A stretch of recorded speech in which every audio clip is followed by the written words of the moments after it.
everyone, welcome back to the makeup chair. Today I'm going to be doing a review on this. This is the Urban Decay Reloaded palette. So remember the original one? Yeah, it's been reloaded. So I'm going to talk you through kind of my thoughts about this palette, what I liked, what I didn't like, and also I'm not going to do swatches. I'm going to show you guys it on my actual eye. So I feel like you can go online and find like different swatches, like really good ones and really bad ones of kind of any palette out there. But I want to show you guys kind of a couple of the looks. I do actually have it on right now, but I only have like the really natural ones. So I'll show you a few other combinations and talk a little bit about the palette in detail as well. So let's just get started.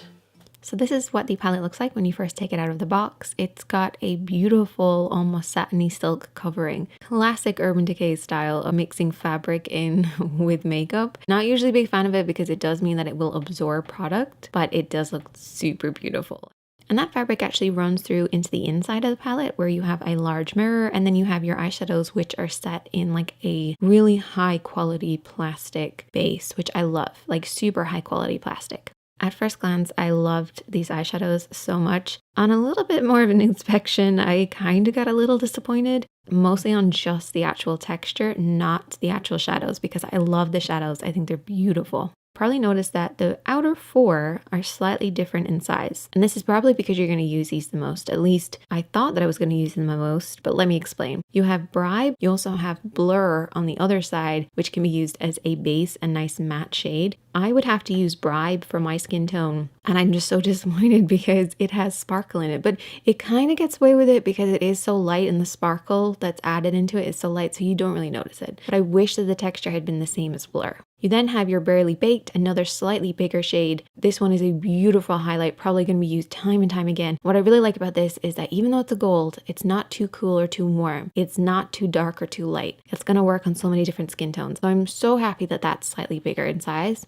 On the other side, they have what I thought I was going to use time and time again as a transition shade, but once again, they added in this sparkle, and this one actually is the worst for the amount of sparkle that's been added. The sparkle is like a soft kind of goldy kind of sparkle. It's just such a disappointment because it's such a beautiful matte shadow, but full of sparkle. Essentially, these shadows are all labeled as matte on the website, but the only actual ones are these ones. These ones are beautiful matte shadows, super creamy, super gorgeous, easy to blend. Then these ones, even though they're beautiful and matte and just creamy, just like the other ones, they have this added sparkle, which I just found was just so unnecessary. I didn't want it there. And the worst one was this one. So if you can't tell, I'm very disappointed. Moving on, they also have metallic shades in here, which are beautiful, classic Urban Decay. And they also have these, which are like iridescent sparkles. These ones are gorgeous again. Very classic, original Urban Decay Naked palette. Remember how they were kind of chunky? And once you work with them, they actually end up going on really beautifully. I find the best way to really get a feel for a palette is to actually apply them. So I'm going to be using the shades that I've highlighted here as my highlight, fade, contour, midtone, and base. And I'm also going to add in that shade that I'm kind of disappointed in over the lid as well. We're going to start off with our base shade. We're going to apply this all over the lid. It went on a little darker than I thought it would, so I actually added in a little bit of that lighter highlighter shade just on the inner corner because I needed to kind of brighten it up. And then took my midtone. I applied this over and back in the crease of the eye with a little bit of that peachy tone just as my fade shade around the edges of my midtone.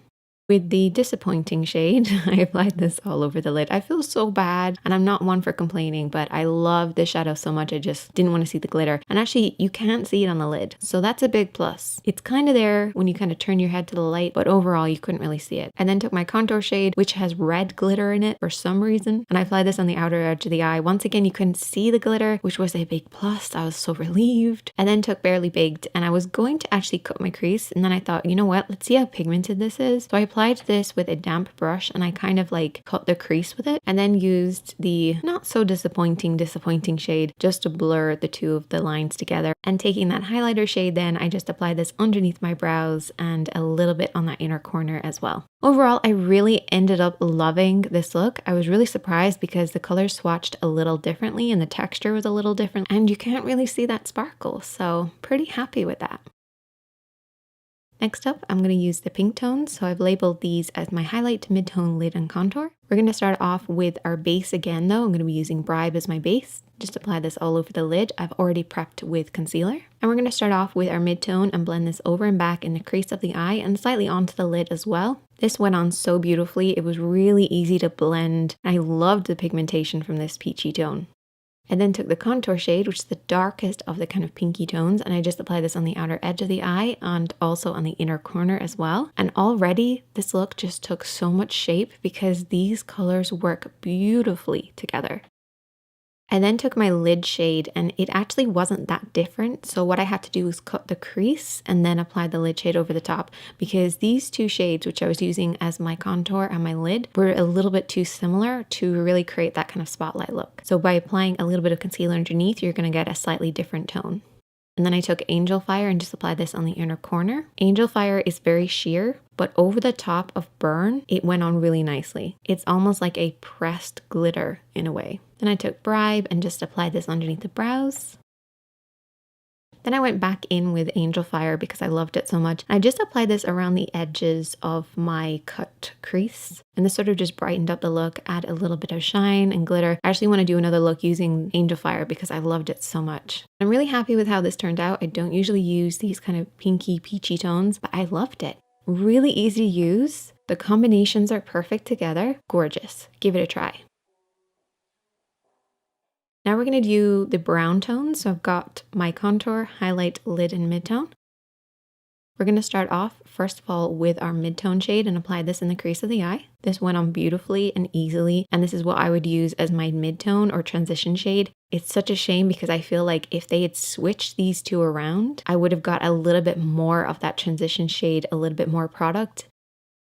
I'm then going to take my contour shade and apply this all over the lid. If you haven't seen already, I did a video on how to create a smoky eye, so it's basically that same technique. I then took my lid shade and just applied this over the top of the contour shade. Beautiful, so beautiful. Even at this point, I was like, wow, these are going on like a dream. I then took the highlighter shade. So this is basically like a pressed 3D glitter, I think it's referred to as. And basically it needs a little bit of work because it's kind of chunky. I tried a few different brushes, but my fingertips are probably the best way to apply this because you kind of almost need to work this in, if that makes sense. I then added black liner to the lower waterline. I used our lid shade, just running this underneath. And this look turned out really well. I only did it in like 2 minutes. Really easy to do. Perfect if you're in a rush. That perfect kind of bronzy smoky eye. I loved it. My overall review of this palette, I like it. I don't love it. I feel like there's other Urban Decay palettes that I love way more than this, but I feel like it's a throwback. And sometimes I feel like we need throwbacks just to kind of make us feel calm inside. I feel like that's why everything is being like reloaded or redone and rebooted. I feel like we just kind of needed this, which is like the main one in the beauty industry that we needed to be reloaded. So let me know what you guys think of it. If you love it, you hate it, I'd love to hear from you guys. Why do you love it? Why do you hate it? Definitely let me know in the comment section. Hit that subscribe button, hit that like button, and I will see you guys in the next one. Oh, like when you meet your friend who you haven't seen since college. Not that I had the original one, to be fair. So I really didn't like the original one at all. Oh, it's taking a picture. Hi!